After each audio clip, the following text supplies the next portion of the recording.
Hi, so today I'm going to be explaining how the Alka-Seltzer lava lamp lab works. So first, we had a couple of materials. We had water, a funnel, food coloring, and oil, which is over here. So water is a pure substance, which means that it is found like this. It is H2O because it has 2 hydrogen atoms, which is why it's H2, and 1 oxygen atom, which is why there's not a number over there because there's only 1. So the water is found as a liquid, and water is also a compound because it's made up of 2 elements in the periodic table. The atoms in water bond with oxygen and hydrogen to create a liquid substance. So then over here we have the oil, and the oil is also a pure substance, and the density of oil is different than water.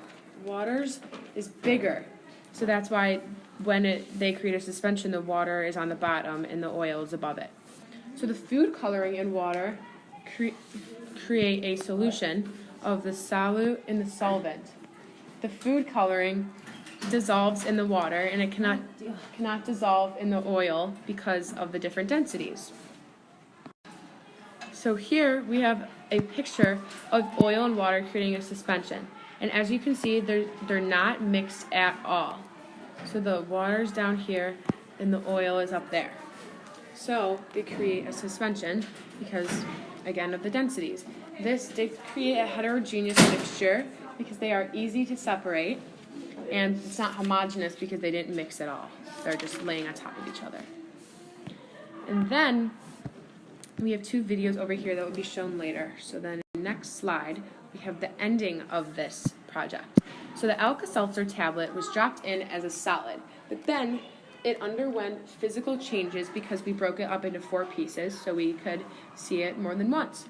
Then the citric acid inside of the Alka-Seltzer tablet causes it to react with water and form carbon dioxide throughout the whole heterogeneous mixture. This did create a chemical reaction because the tablet changed from a solid to a gas right as it was dropped into the liquid.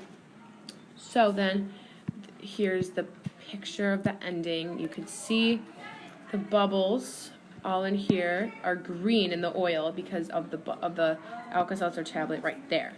So it evaporated up here and then popped up there. So then in the slide we have 2 videos.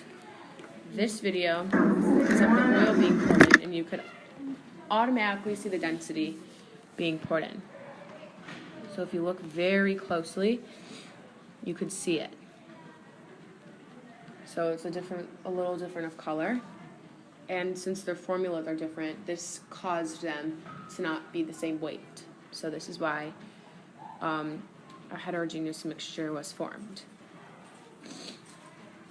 And also the physical properties of these 2 are different. Like you can see the colors are different and the size because the densities are different. So you could see the difference in color and where they're placed. So oil is up high, water is down low.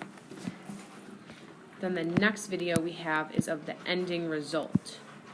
And this was the picture of the oil and the water. So now I'm going to find an so yeah.